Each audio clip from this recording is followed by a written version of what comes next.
para a gente registrar. Boa noite a todos, a sala já está cheia, né? Já temos um bocado de aluno. Vocês fizeram um questionário, e aí, claro que ainda tem gente chegando, nós estamos no movimento de entrada e saída, né? Então, quem está chegando, quem ainda está chegando e não finalizou esse movimento, possivelmente vai chegar, algumas atividades já foram propostas e até finalizaram. A gente não vai penalizar, tá? Tá, eu não fiz, minha primeira aula foi... Teve gente que me escreveu e me disse assim, minha primeira aula foi na aula passada. Eu já tinha enrolado outras aulas, e aí? Aí a gente não quer penalizar. A ideia é que nós cheguemos a um momento que todos estejam acompanhando, que também não vai dar para né, daqui a um mês o movimento continua, daqui a 2 meses o movimento continua e a gente nunca consegue evoluir.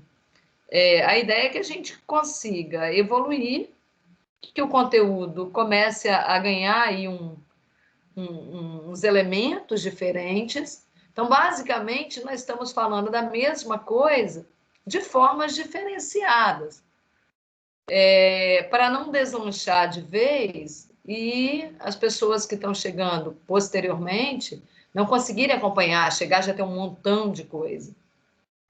Mas vai chegar uma hora que esse pouquinho que vai entrando, vai virando um montão, né?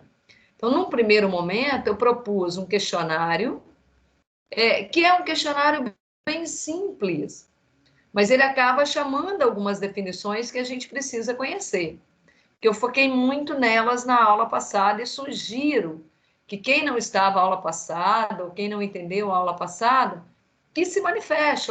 Eu ainda não entendi a diferença entre... eu preciso disso. Lembra que nos primeiros dias de aula a gente falou disso, que alguém me perguntou, o que é participar?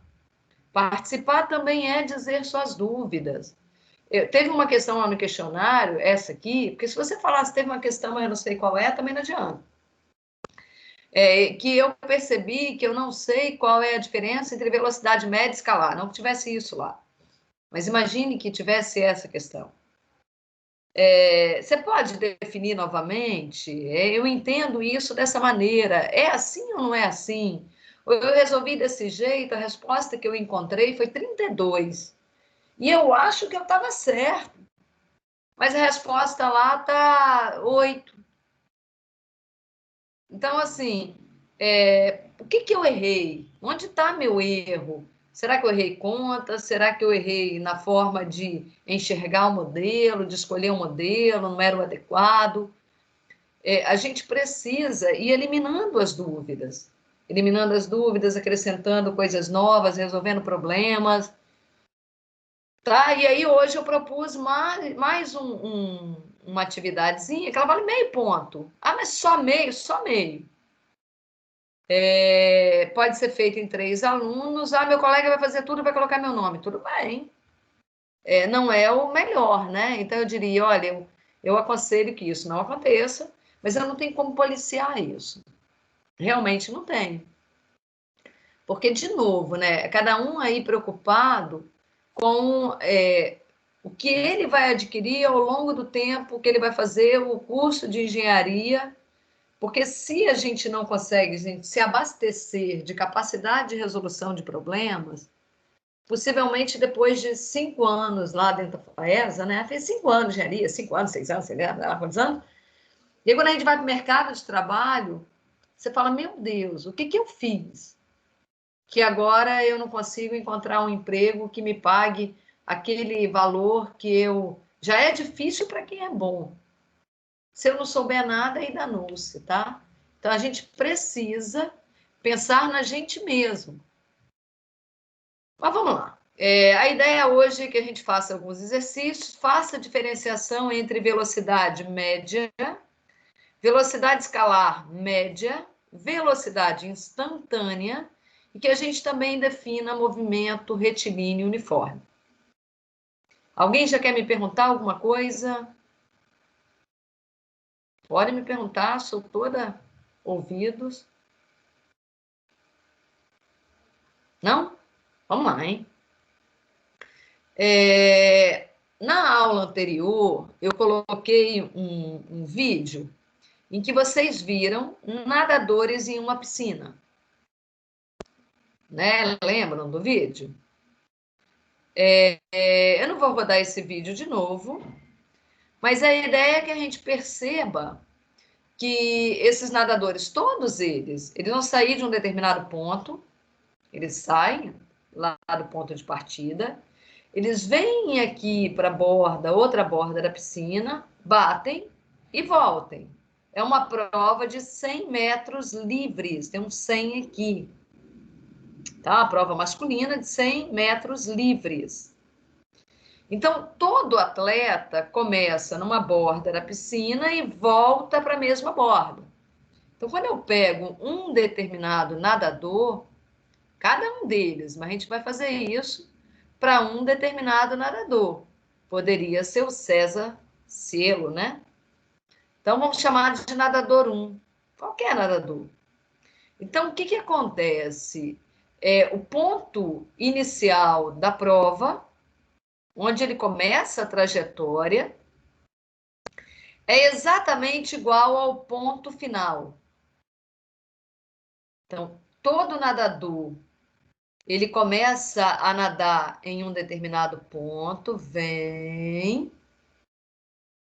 Aqui está uma borda da piscina. Ele sai dessa borda da piscina, então aqui seria o início, por exemplo. E aí aqui está a outra borda da piscina. A distância entre essas duas bordas, 50 metros, uma piscina olímpica. Então, quando ele chega aqui, ele não para. Ele bate e volta. Então, é assim que é a prova de 100 metros. Então, o que acontece? Onde o nadador começa é onde ele termina. Então, se ele começa aqui, ele vai terminar ali. Então, o início é igual ao final. Então, necessariamente, o que vai acontecer com o vetor deslocamento?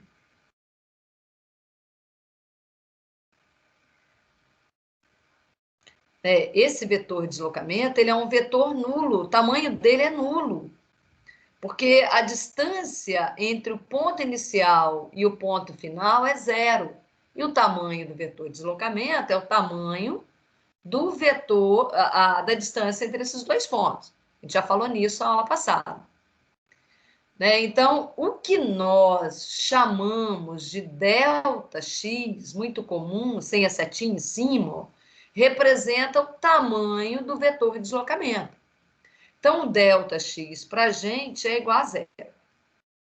Tá? Isso significa dizer que a distância que o atleta percorre é igual a zero? Não. Então, o atleta, ele nada, né? Ele não anda dentro da piscina, ele nada 50 metros de uma borda até a outra, e quando ele volta, ele nada mais 50 metros. Então, isso é diferente da distância percorrida pelo atleta. No caso, a distância percorrida é igual a 100 metros, no caso dessa prova. Então, todo nadador, gente, não tem nenhum nadador que para no meio da prova. Né? Isso aqui não é uma escolinha de natação.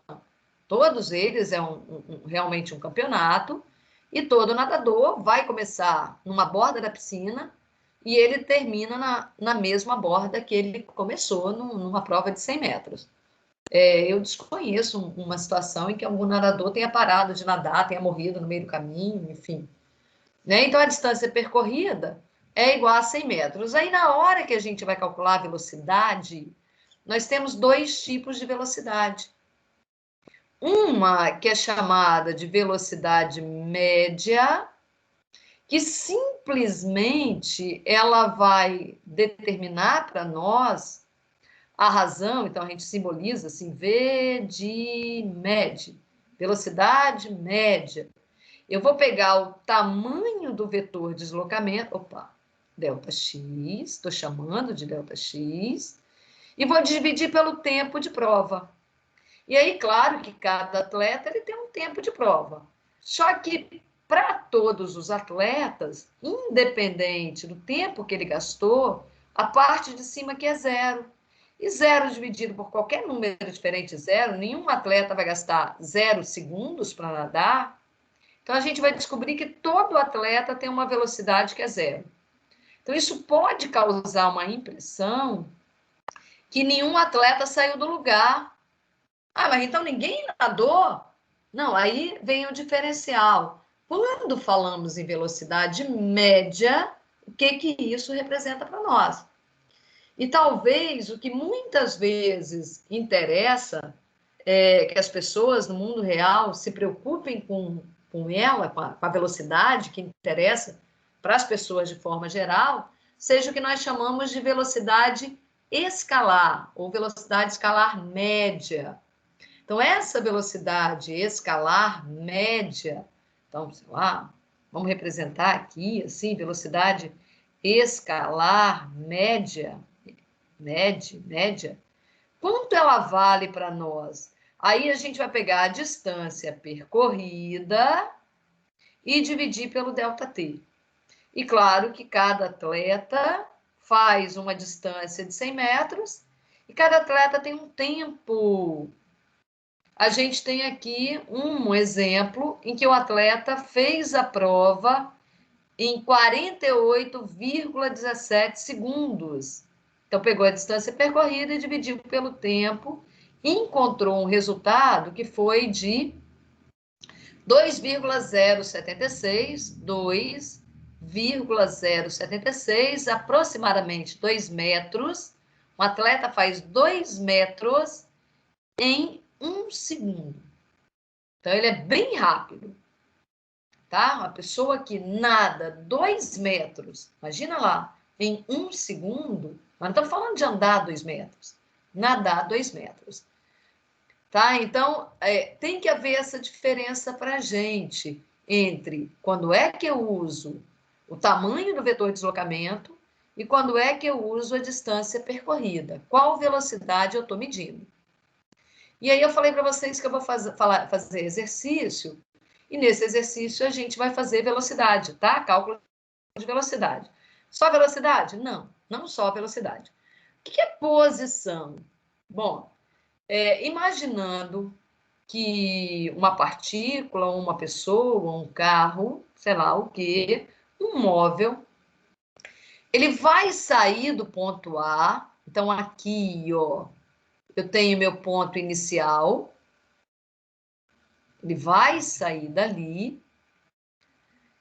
No instante zero, a trajetória vai começar ali. E esse móvel, ele vai vir para cá, tá? Então, ele começa no ponto A e vem por esse segmento até chegar no ponto B. Ok? Chegou no ponto B, do ponto B, aí não tem jeito, tá, gente? Então, seguindo aqui, ele só pode ir para C. Tá? Era aqui que eu tinha talvez uma dúvida. Do A ele vai para o B ou ele vai para o E? Eu vou seguir aqui a ordem numérica, tá? E como é que eu saberia? Isso deveria ter sido falado. Como eu estou aqui para falar, então estou falando. Do C, ele vem para o D. Do D, ele vem para o E. E o computador, ele resolveu salvar. Do D, ele vem para o E. Então, tá ele fazendo ali um percurso. Esse desenhozinho que a gente está vendo nessa figura matemática, esse polígono, né? Ele representa para nós esse desenho, essa figura geométrica. Representa para nós a trajetória, ok? Então, ponto A é uma posição, no ponto B é outra posição. Se eu pegar um pontinho aqui em cima, é uma posição em um determinado instante. Se eu pegar um outro pontinho, é uma outra posição. Então, o móvel vai passando por aqui, ó. Então, cada pontinho em cima da trajetória é uma posição que o carro, que a pessoa, que a partícula esteve. É um local que ela esteve. Quando eu olho o conjunto das posições, que seria o desenho, eu falo que é a trajetória. Tá ok? Eu não vou ficar escrevendo mais do mesmo, tá? Só se vocês me abordarem. E o que seria o deslocamento? Quando a gente fala isso, deslocamento, nós estamos atrás do vetor. Que vetor? Que conecta o ponto inicial ao ponto final. Né? Então, um vetor que tem origem onde? Todo vetor tem origem e extremidade. A origem no ponto inicial da nossa trajetória.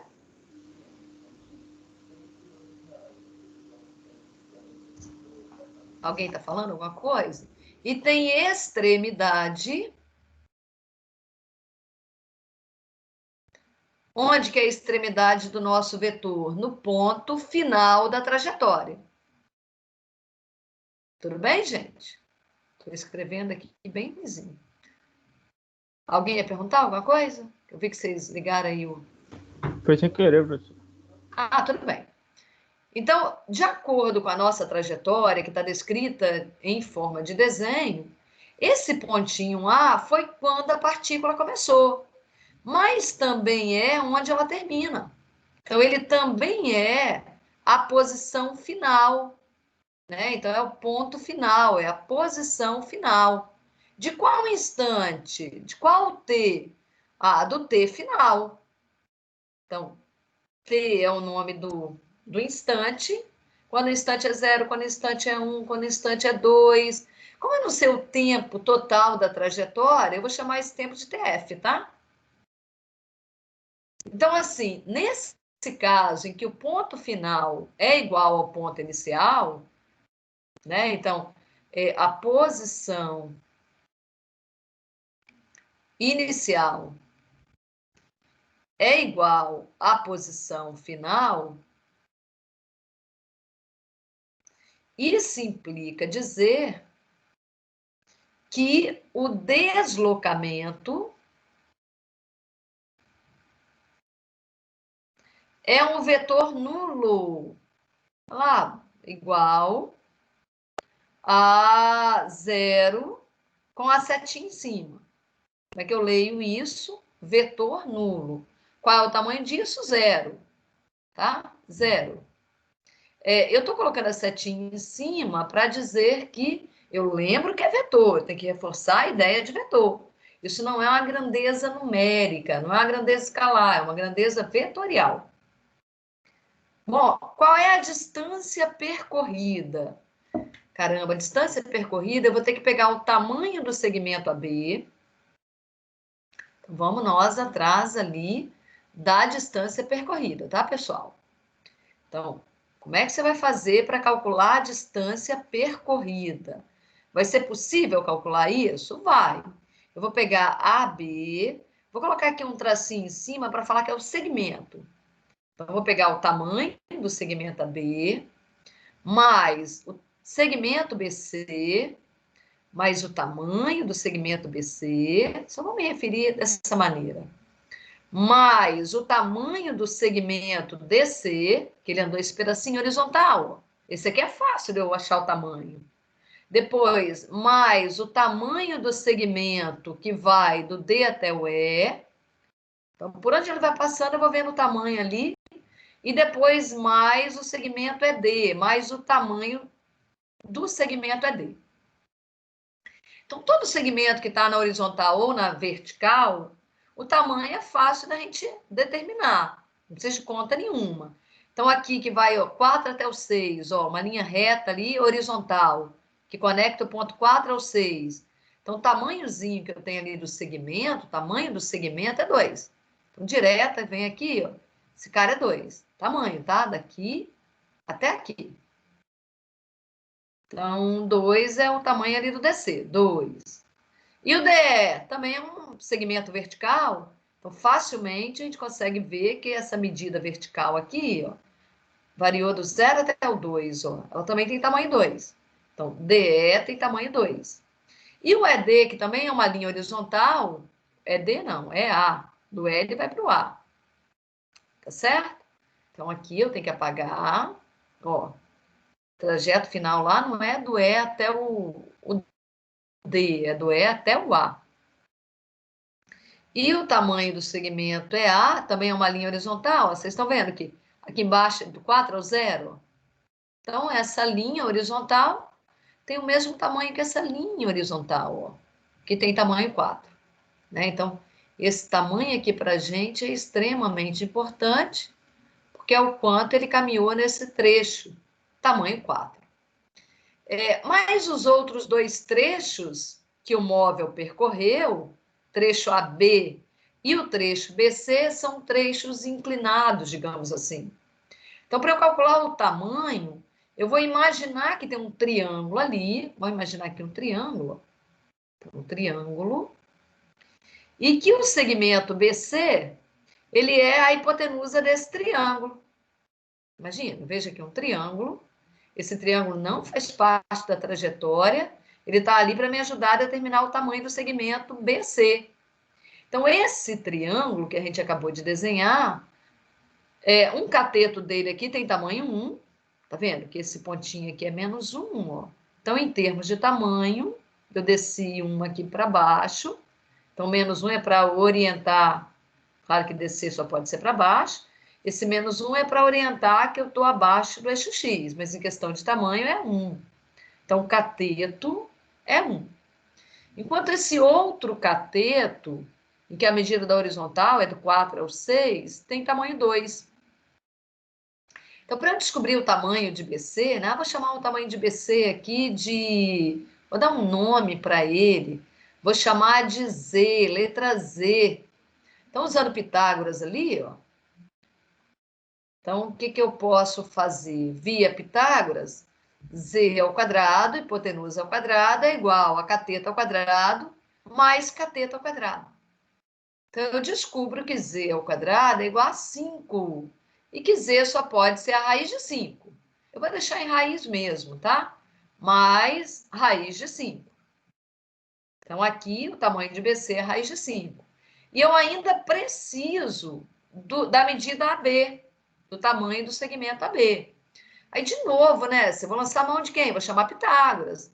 Mas Pitágoras trabalha em cima de um triângulo retângulo. Então, vou vir aqui, vou construir um triângulo retângulo, da mesma forma que eu fiz lá.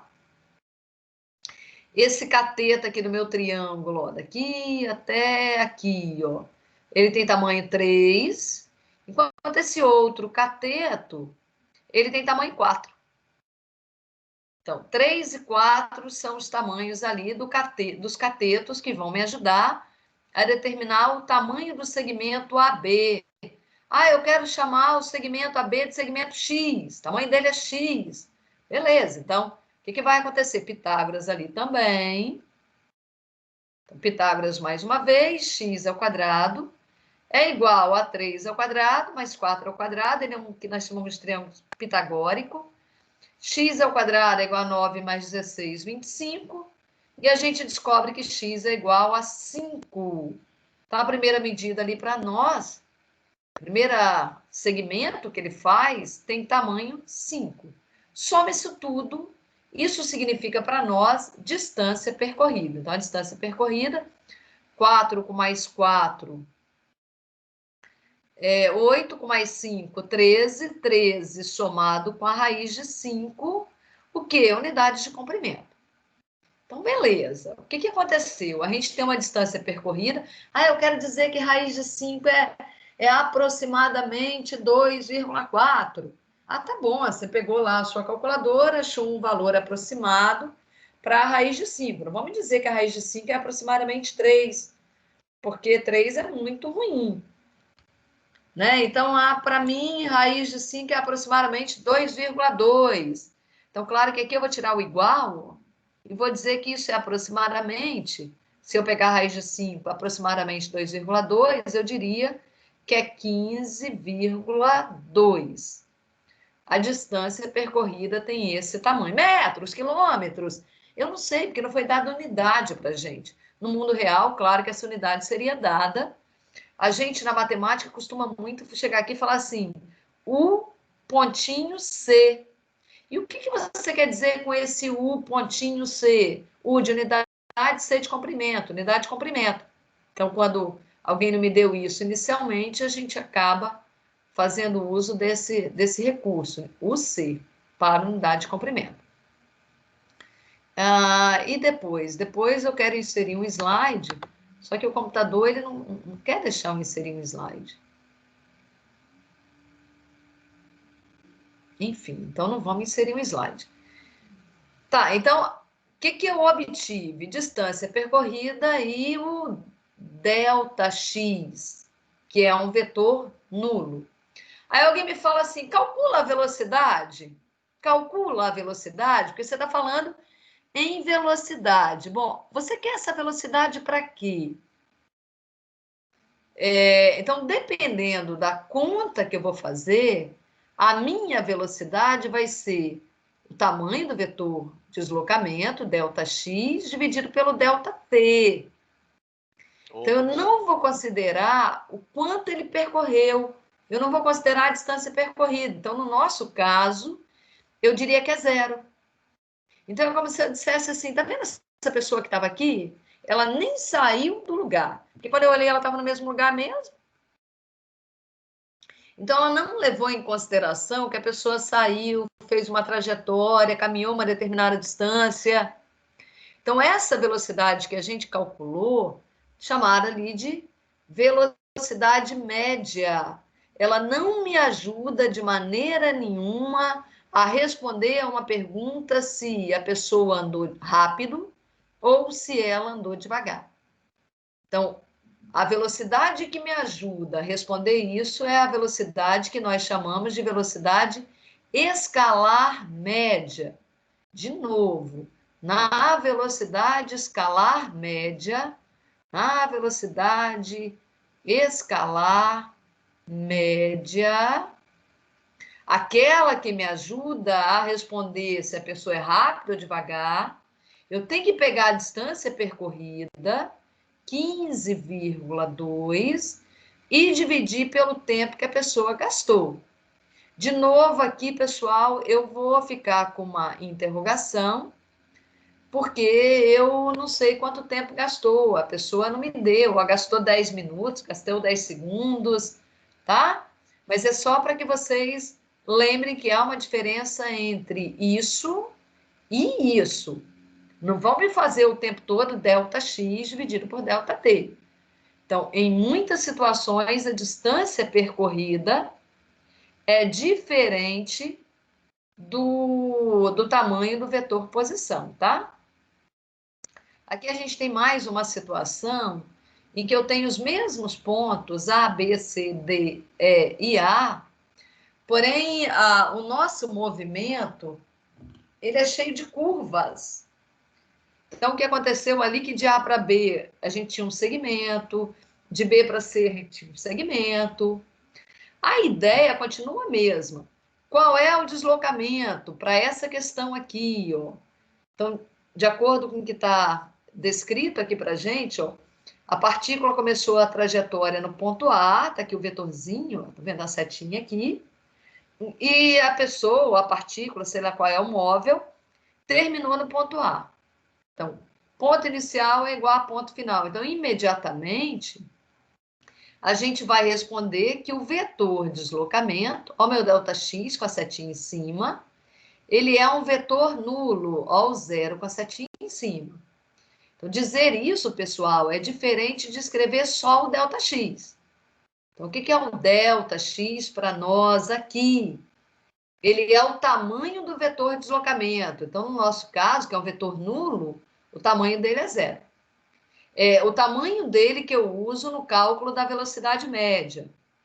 Então, certamente, a velocidade média aqui para nós, ela é igual a zero. Qual é a unidade de velocidade?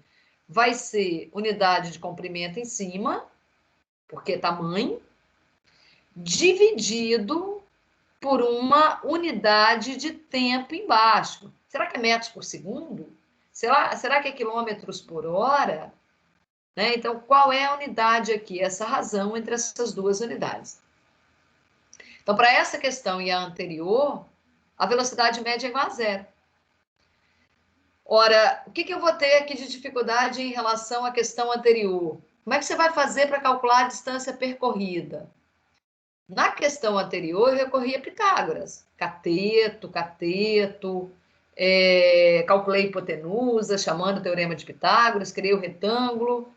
Agora, aqui para nós, achar o tamanho dessa curva, putz, eu sei que o tamanho dessa curva é maior que aquilo que eu achei lá atrás, que foi 5. Então, se lá atrás, em linha reta, isso aqui valia 5, esse monte de voltinha que ele deu aqui é maior que 5. Agora, quanto vale, eu não sei. Como é que você vai fazer para calcular a distância que ele anda de A até B? Eu preciso do tamanho da curva. Então, distância percorrida para nós, né? Então, quero responder qual é a distância percorrida. Eu dependo ali do tamanho da curva, ou o tamanho da trajetória, tá? Como é que você faz para calcular o tamanho de uma curva? Posso usar aquele recurso que eu falei para vocês na aula passada. Pega um barbante, uma linha, põe o computador deitado, a tela deitada, pega a linha, vai passando por cima do meu desenho vermelho. Aí a linha vai fazendo a mesma trajetória desse desenho vermelho que vocês estão vendo na tela. Depois que eu fizer isso com a minha linha, eu pego a linha, estico. Daí eu meço o tamanho da trajetória esticada. Achei o tamanho da trajetória, que é a distância percorrida. Ou, muitas vezes, eu não consigo fazer isso na prática. Imagina, eu quero medir o tamanho de uma curva que está lá, uma estrada que faz uma curva. Não dá para eu pegar uma linha, sair percorrendo com essa linha lá, a estrada, e depois pegar essa linha e esticar. Então, a gente precisa de recursos, tá? Então, o tamanho de curvas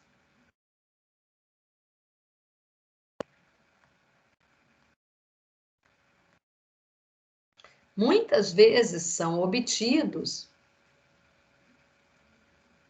usando integral, tá, gente?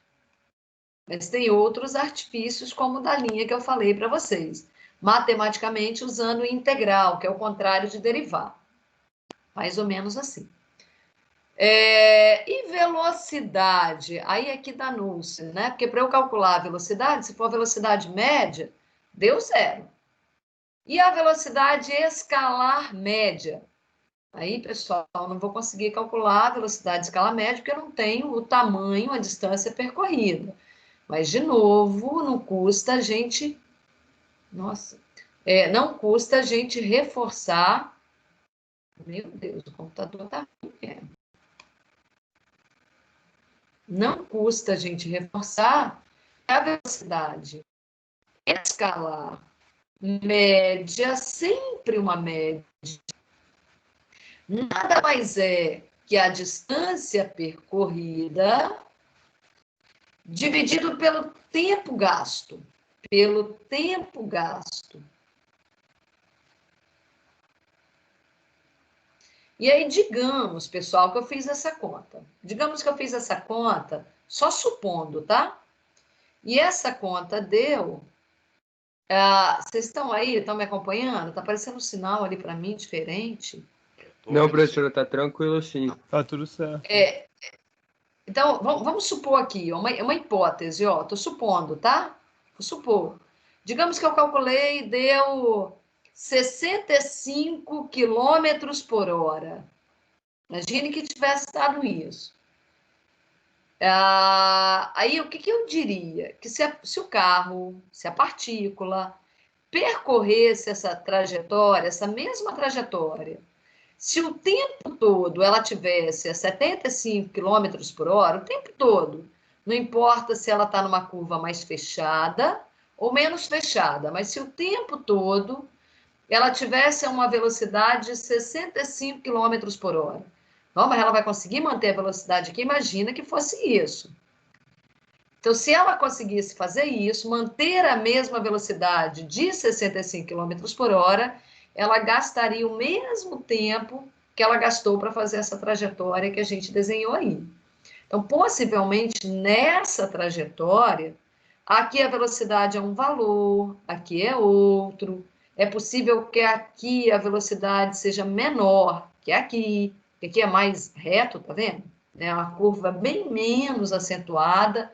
A gente sabe que em curvas fechadas, normalmente um carro, por exemplo, né, um móvel, para ele conseguir fazer a curva, o módulo da velocidade tem que ser menor. Então, possivelmente aqui nesse trecho, a velocidade vai ser menor que aqui. Mas quando eu falo em uma velocidade média, o que eu quero dizer com isso? Que se ele pudesse manter o velocímetro lá marcando o tempo todo 65 quilômetros, ele faria a mesma trajetória no mesmo tempo. Beleza? Aqui, pessoal, eu trago mais um exemplo que é muito comum para o mundo de hoje. Quando a gente, sei lá, usa o Google Maps e a gente está num determinado local, no caso aqui, sou eu na FAESA, tá vendo? Aqui o centro universitário é FAESA. E eu estou querendo vir para minha casa, tá? E aí eu pedi Google Maps uma trajetória para eu ir da FAESA para a minha casa. E o Google, ele me dá algumas opções de trajetória. Dentre as opções que o Google me deu, uma delas, que é essa, que começa com esse trechinho em azul, depois ele fica apagado, ou fica em marrom aqui, porque para o Google ele não representa um trecho interessante. E esse trecho, ele tem um tamanho de 4 quilômetros. É o que o Google mediu ali. E o Google apontou que esse trecho eu gastaria 22 minutos para fazer. Mas o Google me deu uma outra opção, que é nesse trecho que está em azul, meio que hora pintada em azul, com os pedacinhos em laranja, e um pedacinho em vermelho, que a gente sabe que significa trânsito, o trânsito mais intenso, né? Mas esse que está totalmente colorido aí, azul, laranja, vermelho, é o que o Google está indicando como melhor. Por que melhor? Porque ele tem um tamanho de 3,6 e além do tamanho ser menor, eu gasto menos tempo. Então, ele é bem interessante, porque ele é menor e gasta menos tempo. Poderia ter acontecido, por exemplo, desse aqui, ó, ser 5 quilômetros, ser maior, e eu gastar 7 minutos. Imagina. Então, será que ele seria melhor ou seria pior? Né? Vai depender. Aí ele me dá essa opção, eu diria assim, eu estou querendo gastar menos tempo, eu vou andar mais, mas eu vou gastar menos tempo. Então, às vezes acontece isso, não acontece? Professor, engraçado daquele de 4 quilômetros parece que é menor, né? Porque é reto. Então, mas provavelmente, o que aconteceu com ele, né? Esse daqui, né? Esse aqui de cima. É porque tem um trecho aqui que está apagado. Ele ficou meio que embaixo do retângulo. Tem uma parte cinza que vem aqui, ó. Tá vendo? Ela não continua aqui, não, ó. Ela meio que faz alguma coisa ali que talvez a gente não esteja vendo, tá vendo? Ô, professora, pode ser também pelo Sim. trânsito, né? Talvez é uma rua principal e aí o Google Maps calculou o tempo de trânsito. Não, mas o tempo de trânsito tá aqui, ó. Tá vendo? Vocês estão vendo que a velocidade mas média... é isso que eu quis dizer. Tipo assim, talvez por isso tá 22 minutos. Quis dizer que é uma rodovia sim. principal e tem mais trânsito. Isso, exatamente. Então, essa aqui de cima, o tamanho dela é 4 quilômetros, mas por que você vai gastar muito mais tempo numa que tem tamanho 4 quilômetros, né? Porque, tá vendo? Que é quase no mesmo tamanho dessa aqui de baixo. Essa aqui de baixo. Meu computador tá... Espero que não esteja dando tilt. Meu Deus. Vou apagar, vou arriscar aqui, ó, ele não está me deixando fazer nada lá em cima. Então, o que acontece? Essa aqui de baixo tem tamanho 3,9 e ele gasta 12 minutos. Essa que ele está andando só 100 metros a mais, tá vendo? Diz ele que está andando 100 metros a mais, só que ele me colocou aqui. Ele vai gastar 22 minutos. E aí é o que você falou, possivelmente, porque tem muito trânsito. Eu acho que é Maruípe, e tem um determinado horário lá que Maruípe fica muito intenso. Eu acho, não sei. Não é Maruípe. Não, aqui não é Maruípe não, gente, ó. Aqui é Avenida Vitória. Aqui é Beira-Mar. Aqui ele vem pela Avenida Vitória. Essa aqui é tudo Avenida Vitória, ó. Aqui ele vem pela Avenida Vitória. Quando chega na Leitão da Silva, ele vai pegar o shopping, vai pegar o que seria ali Beira-Mar. E aqui tem uma rua atrás da Faesa, que ele já entra ali por trás, sai lá perto da Prefeitura de Vitória e segue Beira-Mar. Né? Álvares, aqui, enfim. Né? Então, ele me dá essas 3 opções e me traz o tempo das opções. O que eu quero que vocês percebam, esse segmento verde que eu fiz, né? Esse vetor grandão, verde, o que ele é para nós, né? O verde aqui, ó. Ele é um vetor de deslocamento. O tamanho dele é o menor tamanho que a gente pode ter. Meu Deus! Vocês continuam vendo a tela compartilhada? Vocês estão vendo que está apagando? Sim. Ou não estão vendo? A gente está vendo a tela compartilhada. Mas Quando eu você escrevi aqui, tentou apagou. mostrar, quando você tentou duplicar o slide ali, se você não conseguir pelo link, você pode clicar Ctrl M que ele cria um novo também. Será? Mas é porque o computador ele está dando. Criou. Não. Criou. Obrigada. Mas, na verdade, o que está acontecendo aqui com ele? Ó? Eu escrevi, ele veio apagando. O computador está rodando muita coisa ao mesmo tempo. Enfim, deixa quieto. Então, pessoal, esse vetor verde é o vetor de deslocamento. Ele seria, se eu pudesse, infelizmente eu não posso, se eu pudesse ir em uma linha reta da Faesa até em casa, eu e vocês, essa seria a menor trajetória que a gente poderia fazer. Qualquer outra que o Google nos dá serão trajetórias que terão tamanho maiores que o tamanho do vetor de deslocamento. Né? Então, essa trajetória que está em azul, que ele está indicando para nós como a melhor, ela é maior que o tamanho do vetor de deslocamento. Então, certamente aqui, o tamanho do vetor de deslocamento é menor que 3,6, tá? Então, é só para ilustrar para vocês aí uma situação que faz parte do nosso cotidiano e que muitas vezes a gente nem percebe, né? E eu não estou vendo mais nada. Eu acho que eu vou ali para o outro quarto para ver se lá se seria um problema de internet. Deixa eu mudar de... Porque ela não está ligada no cabo. Deixa eu trocar. A gente vai se falando.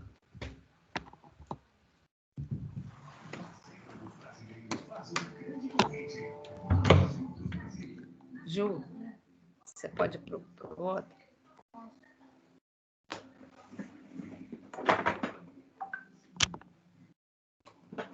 Estou mudando aqui de posição, tá, gente? Então, eu me tornei um móvel. E agora eu já estou ao lado aqui do molde. A internet não está ajudando, né? Vamos ver se agora melhora um pouquinho. Deixa eu conectar de novo essa mesa. Vamos ver se fica um pouco melhor. Pessoal, aí eu já tinha falado de velocidade, diferença, né? Valeu, tal. O que é? Isso aqui é o... o que a gente quer trazer também hoje? O movimento retilíneo.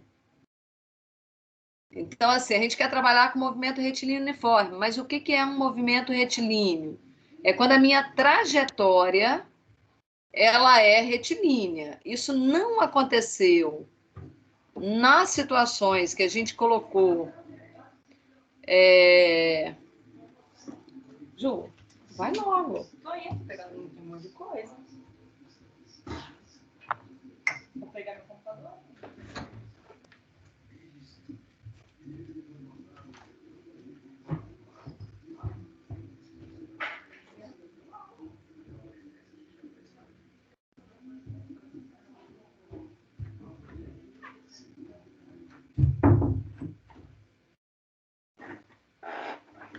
Então, gente, aqui no movimento, difícil sair, porque tem que mudar, tirar um, tirar outro. Movimento retilíneo. Então, necessariamente, a nossa trajetória é uma única linha reta. É um único segmento de reta. Então, por exemplo, se eu volto aqui sem chance, a gente não tem como ir de um ponto. Quer dizer, dificilmente, né? Dificilmente a gente vai conseguir ir de um local a outro sem fazer umas trajetórias como essas sugeridas pelo Google.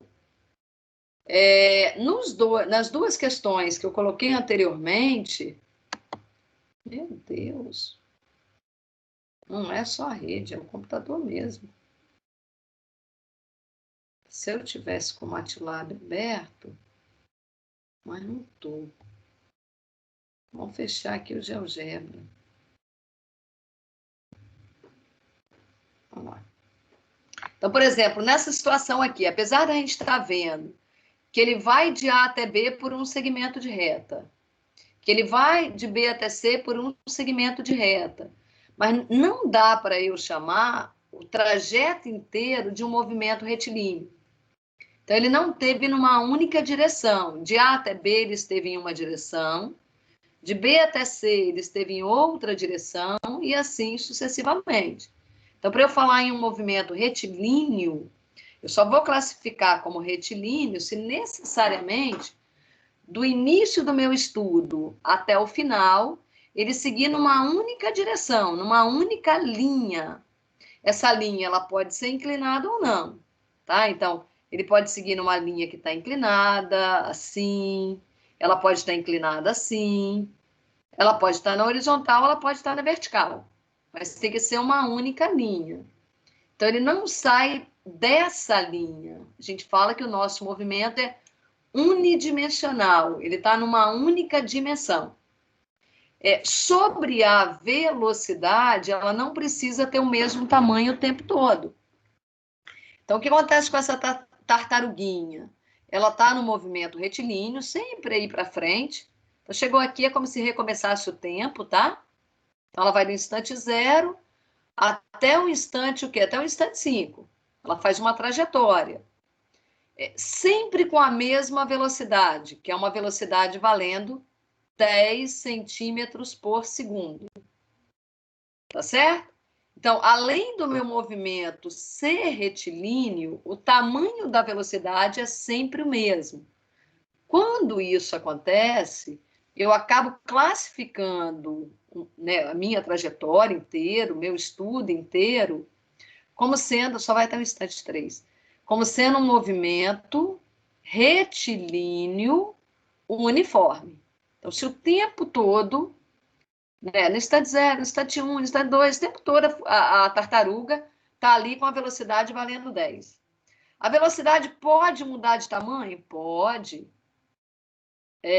Pode ter aceleração?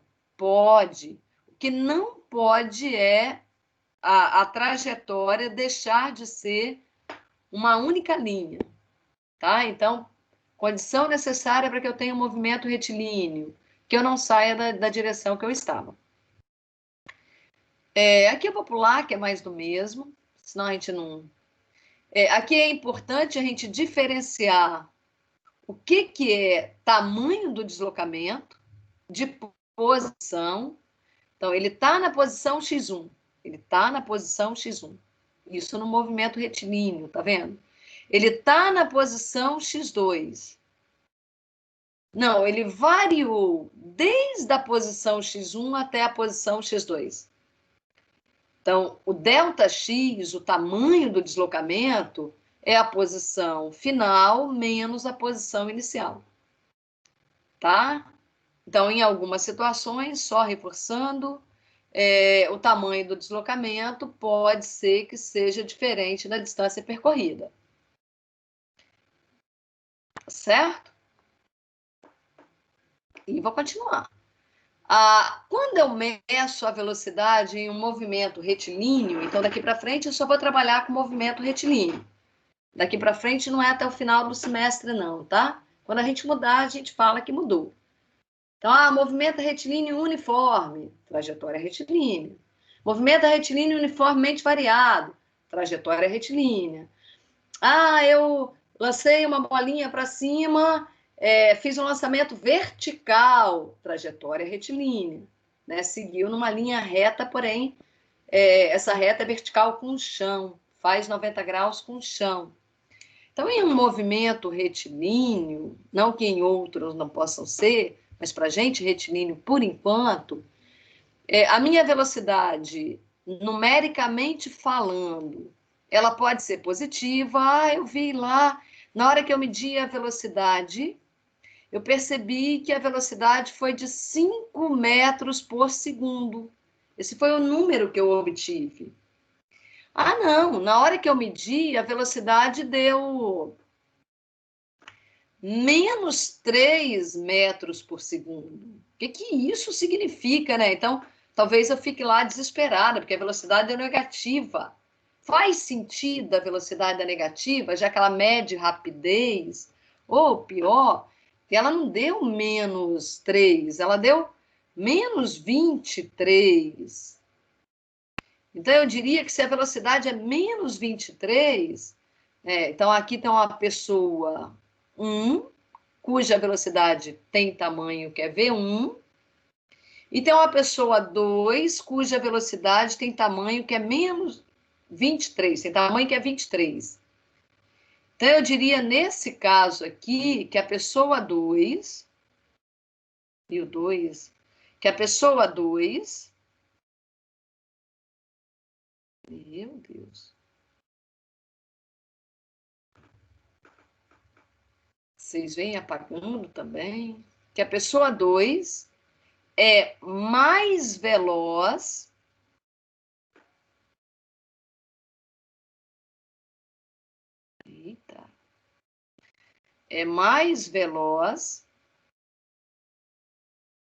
que a pessoa 1.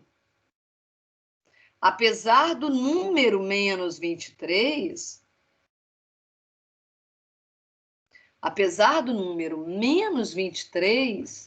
ser menor que o número 5. Tá, gente? Mas então o que significa velocidade negativa? Não quer dizer que é menor? Não quer dizer que ela anda menos? Não, só representa para a gente orientação. Então, na maioria das vezes, quando a velocidade é positiva, maior que 0, a gente fala que a pessoa está andando para a direita. Então, a gente cria um eixo. Como a pessoa caminha sobre uma reta, a gente vai dizer que ela vai caminhar sobre esse eixo aqui. E todas as vezes que a velocidade é positiva, a pessoa está andando ali para a direita. Ora, e se a velocidade for negativa? A velocidade é negativa, a pessoa 2 aqui, ó. Então, o que isso representa para nós? Que a pessoa 2, se a velocidade dela é negativa, ela está andando para a esquerda. Tá? Então, é só uma questão de orientação.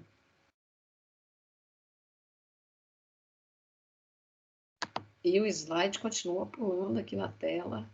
Meu Deus. Beleza. Então, vamos mais um pouquinho.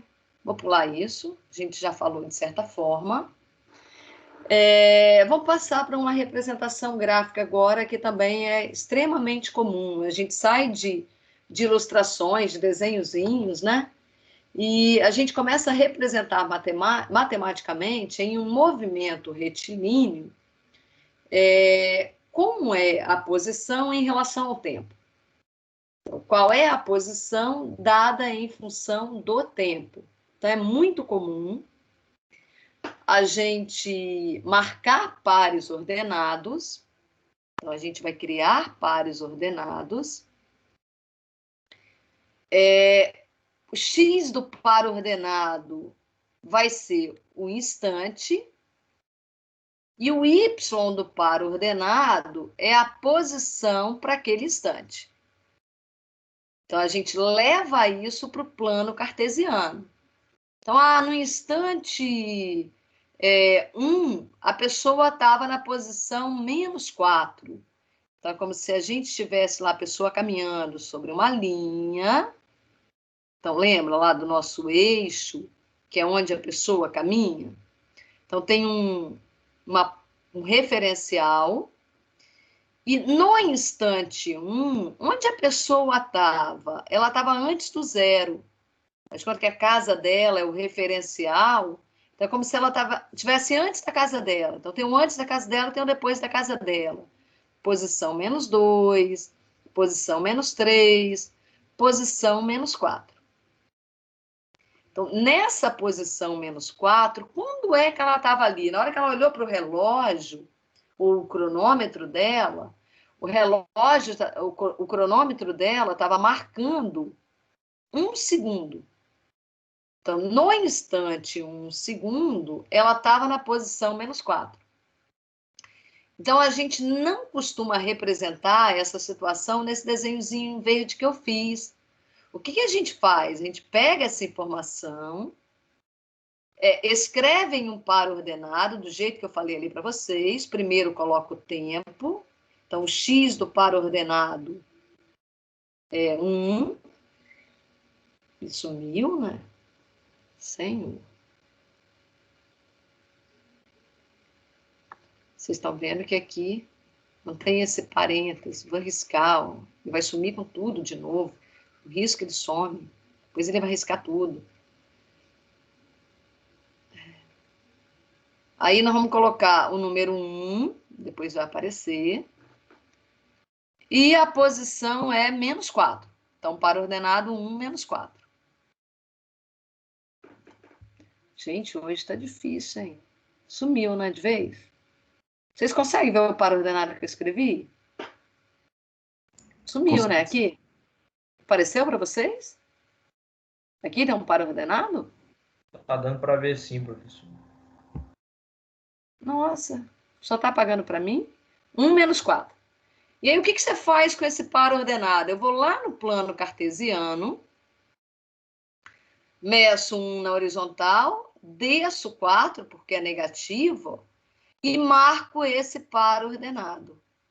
Então, gente, eu não quero dizer para vocês que a partícula que está se movimentando, ela está nesse ponto verde. Então, o que esse ponto verde representa para nós? Eixo x instante, posição -4. Então, representa essa situação aqui, ó, que ele estava aqui no instante 1. Tá vendo? Ora, e onde ele estará no instante 3? No instante 3, esse carrinho que estava aqui, ó, esse pontinho verde, né, esse retângulo verde, ele vai chegar aqui. Ó. Então, a pessoa vai olhar para o cronômetro. E o que vai acontecer quando ela olhar para o cronômetro? O cronômetro vai estar marcando t igual a 3 segundos. E o referencial para ela, né, o zero, era a casa. Então, no instante de 3 segundos, ela vai estar na casa dela. E como ela marca isso no plano cartesiano? De novo, a gente pega o par ordenado. Como é que esse par ordenado vai estar escrito? Em forma de par ordenado é o 3, 0. Primeiro o tempo e depois a posição. Vai lá no sistema cartesiano, eixo x anda 3, eixo y anda 0. Então, esse par ordenado está marcado aqui em verde. De novo, não está representando posição. Ninguém está caminhando aqui. Então, isso representa para nós o que nós dizemos que é o gráfico da posição em relação ao tempo. Então, ele é chamado de gráfico da posição em função do tempo, em relação ao tempo. Então, cada pontinho desse verde que eu fiz é conectado, e aí a gente obtém essa curva que está em verde, essa curva em verde, claro que, de novo, pessoal, para representar o quê? Os pares ordenados que são gerados a partir dessa movimentação que eu tinha feito aqui na lateral. Então, estou pensando sempre aqui numa situação em que o movimento é unidimensional, em que a gente tem uma trajetória retilínea. Beleza. Aí observem que a gente está destacando 2 pontos. Que pontos são esses? Esse daqui, ó, que eu vou colocar aqui não está me deixando trocar a cor da caneta. Esse aqui que eu vou destacar como retângulo, e esse outro que eu também vou destacar aqui como um retângulo. Quando a gente conecta esses 2 pontos, a gente obtém uma reta. Vendo que apareceu ali uma reta, e essa reta ela está em vermelho, rosa, mais ou menos em rosa. E o que essa reta significa para nós? A inclinação da reta, representa para nós o que nós chamamos de cateto oposto, tamanho aqui do cateto oposto, dividido pelo cateto adjacente. Então, se eu criar um ângulo aqui e dizer que eu vejo em relação a esse ângulo, um ângulo que está aqui, um cateto oposto, e também vejo um cateto adjacente, usando a trigonometria, eu diria que a tangente desse ângulo, chamar esse ângulo de teto, nada mais é que o cateto oposto, mais de OP, dividido pelo cateto adjacente. Estou usando um pouquinho de matemática. Cateto oposto dividido pelo cateto adjacente. Só que o cateto oposto ali para nós, se a gente for medir, é o tamanho do y. E quem é o tamanho do y? É o ΔX. Né? Variação da posição. ΔX para nós. E o cateto adjacente é o tamanho do tempo, é o ΔT sobre ΔT. Então, de certa maneira, a tangente do ângulo, que mede a inclinação da reta, dessa reta vermelha, lá atrás a gente tinha dado um nome diferente para ela, que era a velocidade média. Como é que você mede a velocidade média? Ora, fazendo o tamanho do vetor de deslocamento, ΔX, porque nada mais era que isso, posição final menos posição inicial, dividido por ΔT. Mas isso não leva em consideração o tamanho da curva, tá? Então, se por acaso a distância percorrida for maior que o ΔX, ele não estaria calculando ali para nós a velocidade escalar, apenas uma velocidade média. E quando é que a velocidade média é igual ao tamanho da velocidade escalar? Só quando eu tiver um movimento retilíneo, que eu falei para vocês que é o que a gente vai ter agora, mas além dele ser retilíneo, eu não posso ter o móvel indo e voltando, ou seja, se a velocidade era positiva, ela tem que ser positiva o tempo todo. E se ela era negativa, ela tem que ser negativa o tempo todo. Então tem que ser um movimento retilíneo uniforme. Tá? Não pode mudar ali o tamanho da velocidade, nem o tamanho, nem o sinal. Certo, pessoal? Então, aqui mais do mesmo, só para dar uma interpretação gráfica. Além da velocidade média, que é o ΔX dividido por ΔT, além da velocidade escalar, que é a distância percorrida dividido pelo tempo, a gente tem uma velocidade instantânea. Então, vamos exemplificar aqui mais uma vez.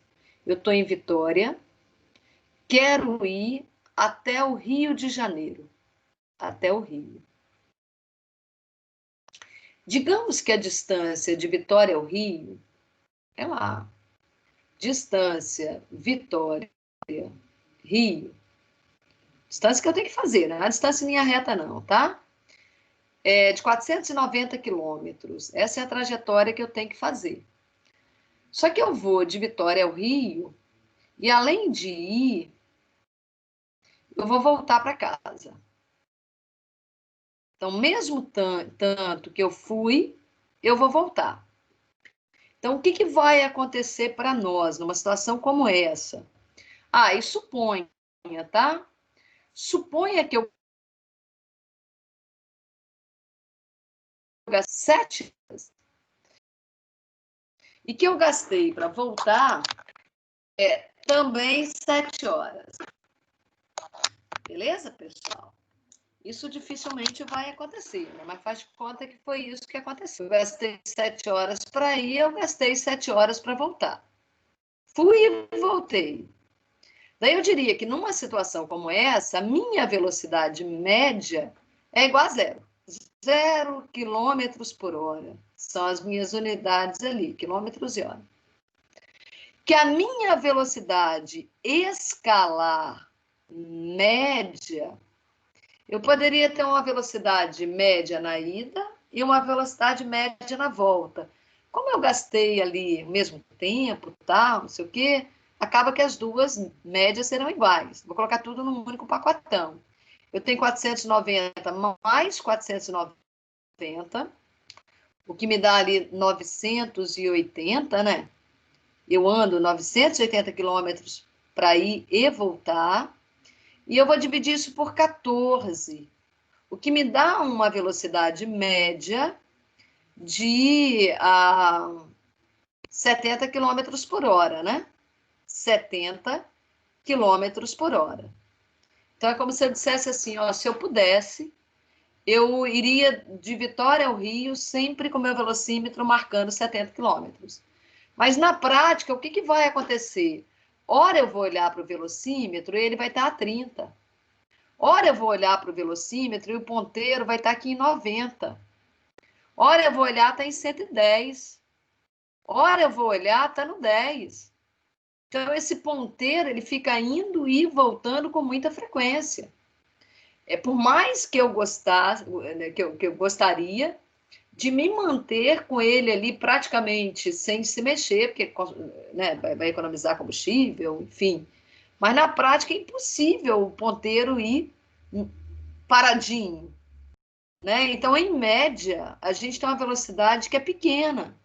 Mesmo a gente ora 120, então muitas vezes eu preciso andar numa velocidade pequena ou em outras vezes até ficar parada, né?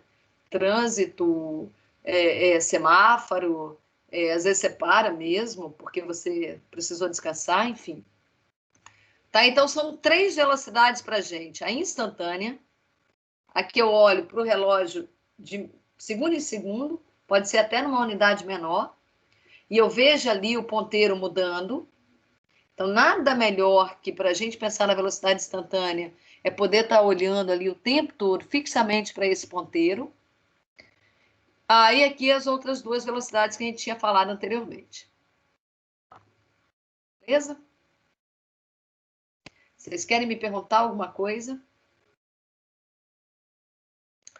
Bom, como é que você vai fazer para medir a velocidade instantânea? A velocidade média é o coeficiente angular da velocidade que passa da reta, que passa em 2 pontos. Vocês viram como é que a gente gerou esses 2 pontos. Vieram lá do tempo e posição. Tá? Então, quando eu pego 2 pontos que estão sobre a curva, que curva? Daquele gráfico que eu fiz, que representa a posição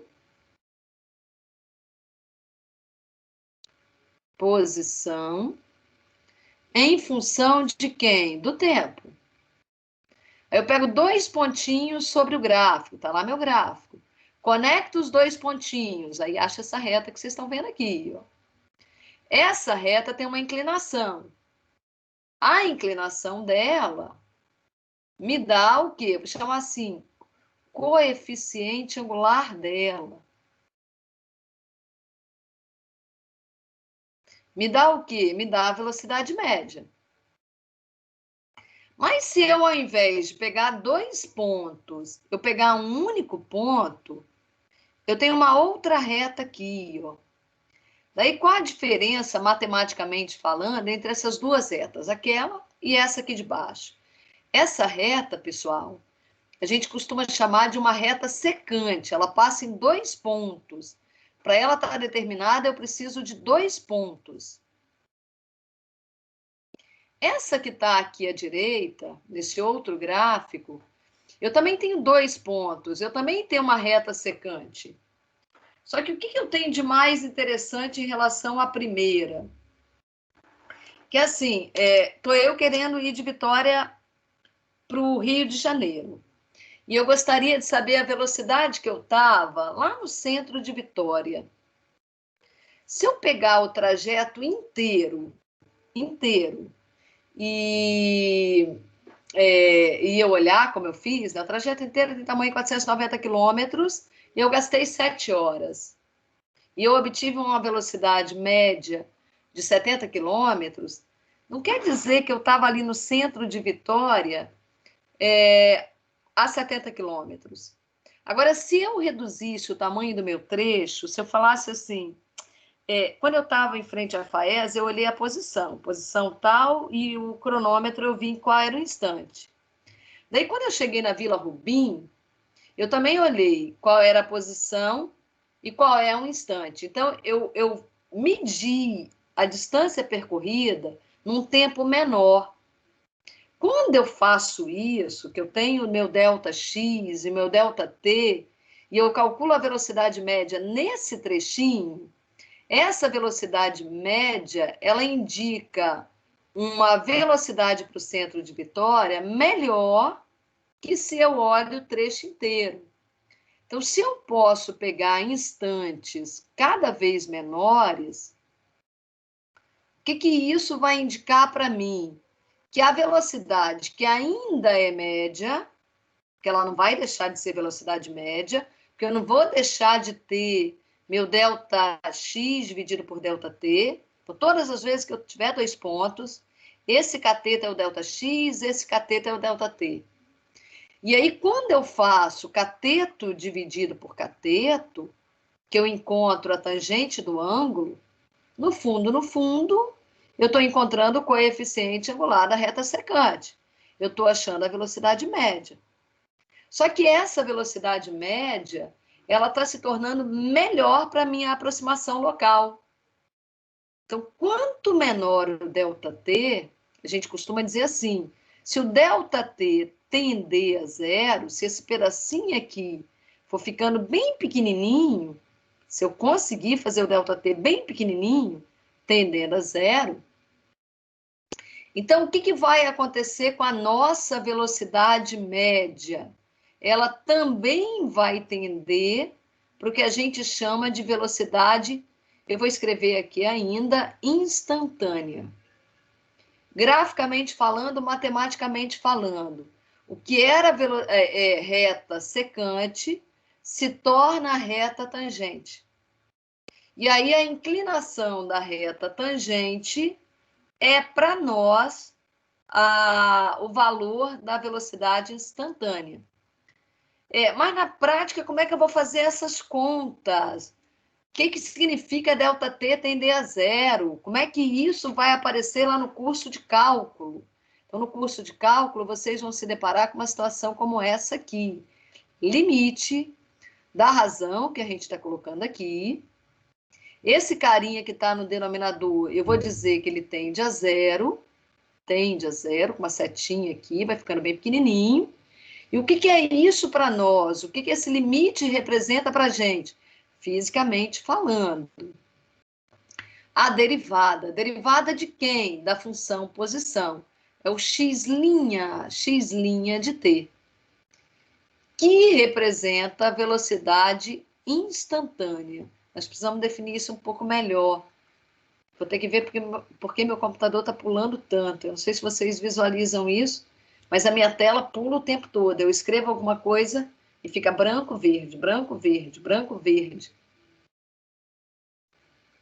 É como se eu tivesse telas se sobrepondo. Aqui parece que tá normal. Para você está normal, né? Que bom. Mas para mim tá Não, horrível. professora, para mim fica travando. Tá travando, né?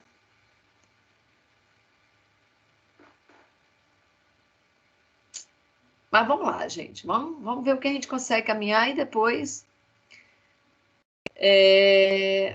Aqui nós estamos mais do mesmo. E aquilo que eu escrevi lá atrás, tá? Então, falou em velocidade média. Eu sempre pego o tamanho do vetor de deslocamento e divido pelo tempo. Não expressa rapidez, não expressa lentidão.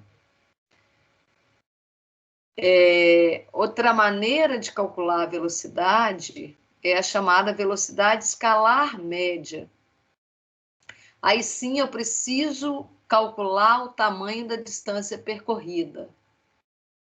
Nem sempre eu consigo medir a distância percorrida com uma facilidade.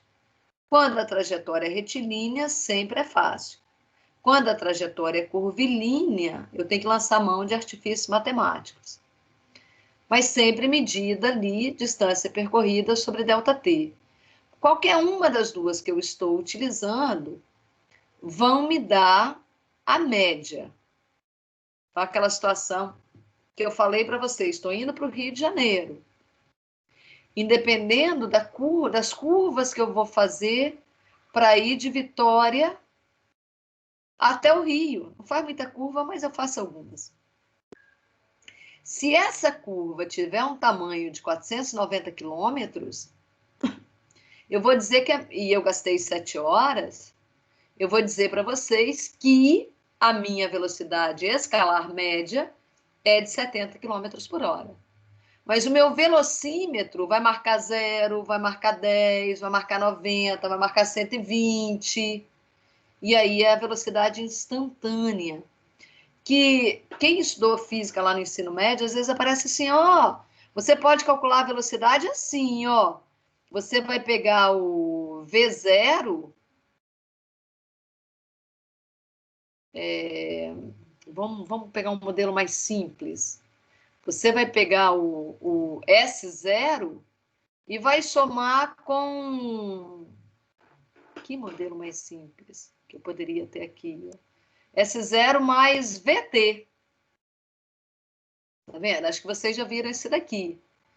Muitas vezes eu uso essa fórmula quando é dado para mim. Já me deram uma classificação. Ó, a trajetória é retilínea. Você fala, beleza. Já sei que a trajetória é retilínea.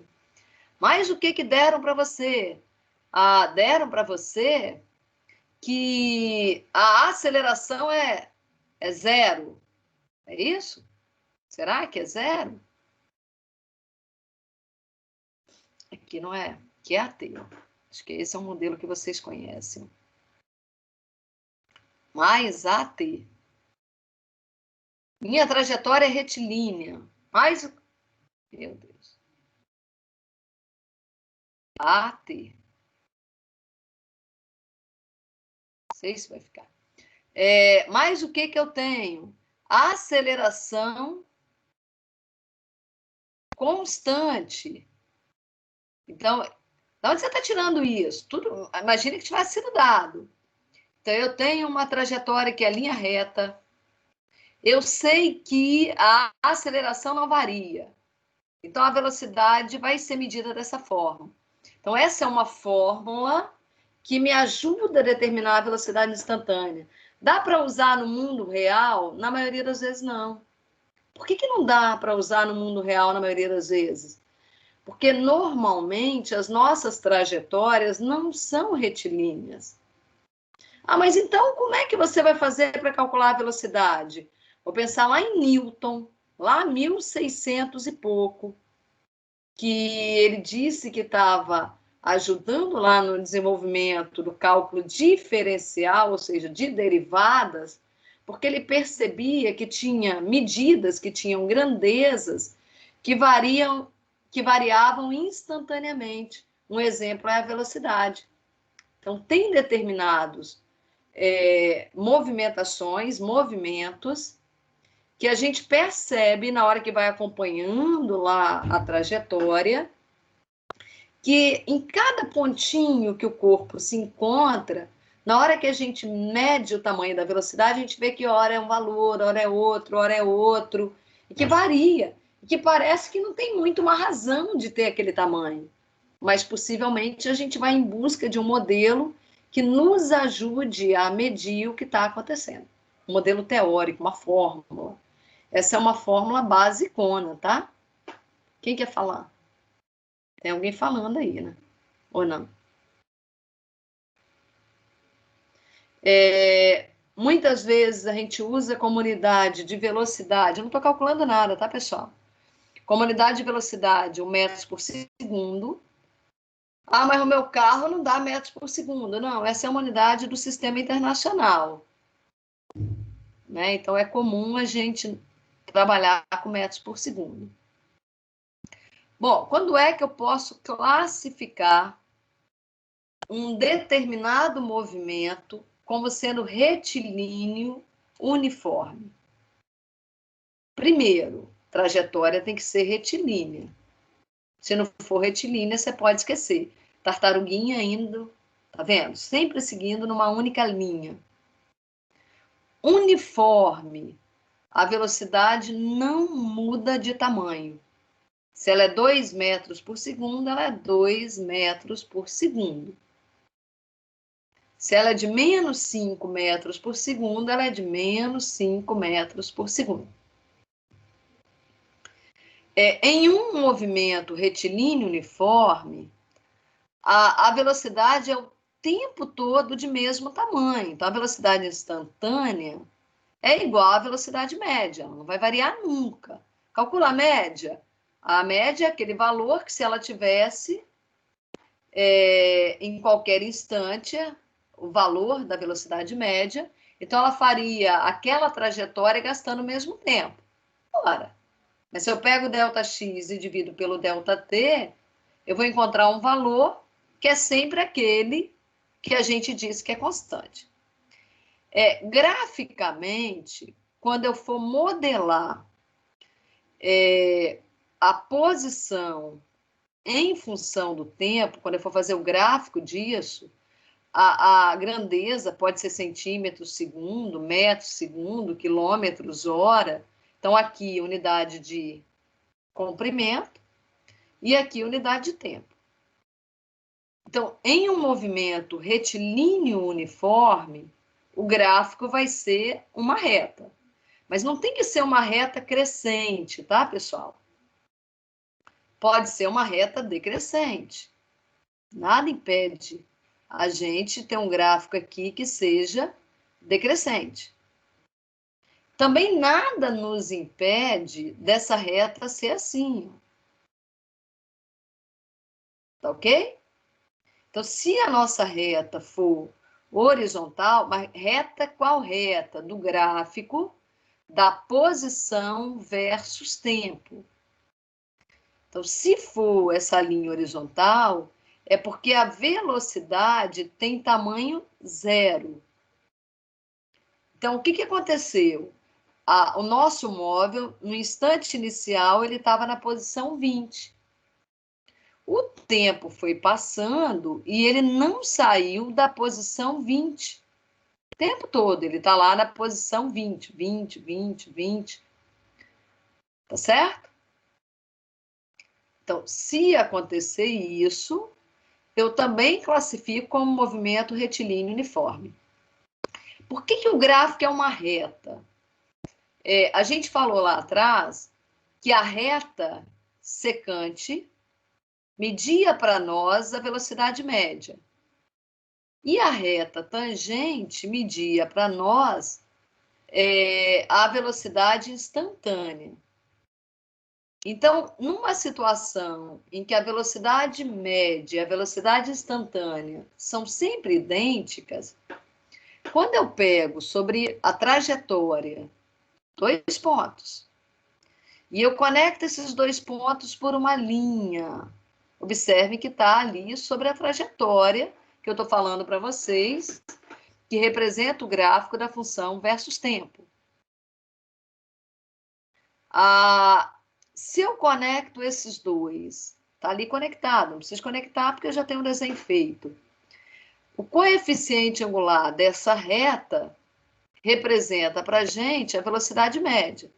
Mas se ao mesmo tempo eu venho nesse ponto, porque eu quero saber a velocidade instantânea aqui, o que eu sei? Que a reta que vai tangenciar aqui tem que ter a mesma inclinação da reta secante. Ora, mas para isso acontecer, o meu gráfico, ele acaba tendo que ter, ou ele acaba tendo que ser uma reta. Então, o gráfico da função posição, tempo, eixo Y, posição, eixo X, tempo, necessariamente é uma reta. No caso do gráfico que estava aqui, que era uma reta crescente, o que a gente pode deduzir? Que a velocidade sempre é positiva. Sempre de mesmo tamanho, tá? Então, o que está acontecendo com o corpo? À medida que o tempo está passando, a posição está ficando maior. Ou seja, ele está indo da esquerda para a direita. E, de acordo com a nossa convenção, se ele vai da esquerda para a direita, significa dizer que a velocidade é positiva. Então, se a gente acompanha esse segmento aqui, essa linha, essa reta, o tempo está passando. Então, quando eu vou pegando pontinhos aqui em cima, o que esses pontinhos indicam para mim? No eixo X, tempo. Então, o tempo está ficando maior. E o que está acontecendo à medida que eu estou caminhando aqui, que o tempo está ficando maior? A posição também está ficando maior. Então, eu estou caminhando para a direita. Isso significa dizer que a velocidade é positiva. Então, aqui a gente tem uma linha azul que está acima do eixo X. Observe que essa linha azul ela é paralela ao eixo X. E por que ela é paralela ao eixo X? Porque a velocidade não varia. O tempo varia, o tempo está passando. E o que está acontecendo nesse nosso desenho? A velocidade está valendo 10 o tempo todo. No instante 1 ela é 10, no instante 2 ela é 10, no instante 3 ela é 10, no 4 ela é 10. Velocidade constante. A nossa velocidade é constante, ela não varia apesar do tempo estar passando. Então, a gente olha para os dois gráficos, eu vou ter os dois, movimento retilíneo uniforme. O gráfico da posição versus tempo e o gráfico da velocidade versus tempo. O gráfico da posição versus tempo é uma reta. O gráfico da velocidade também é uma reta. Só que, necessariamente, o gráfico da velocidade é uma reta horizontal, porque representa que a velocidade não varia. E o gráfico da posição é uma reta, que pode ser crescente, pode ser decrescente e pode ser horizontal. Se o gráfico da posição é horizontal, é porque a velocidade é nula. O tamanho da velocidade é nula. Ah, então o corpo está em repouso. É isso aí. Se o gráfico da posição é uma reta crescente, é porque a velocidade é positiva. Ela não muda de tamanho. Ela é 10 o tempo todo. Ela é 50 o tempo todo. Mas se o gráfico da posição versus tempo é uma reta decrescente, o que isso significa para nós? Que a velocidade é negativa, não diminui de tamanho, né? Não vai variar também. Ela era -3, ela vai ser -3 o tempo todo. Ok, pessoal? O gráfico da velocidade sempre paralela ao eixo X, ao eixo do tempo. Vocês querem me perguntar alguma coisa? Eu estou aqui tentando baixar a lista de alunos presentes. Vocês querem me perguntar alguma coisa?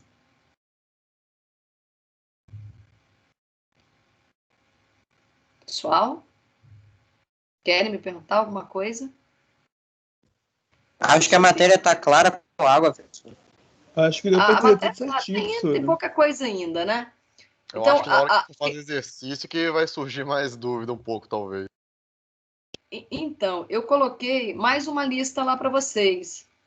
O que vocês vão fazer de hoje para quinta? Olhar, pelo menos olhar a lista. É uma lista relativamente simples. Deixa eu ver se eu consigo compartilhar com vocês rapidamente. Eu sei que nós passamos do tempo.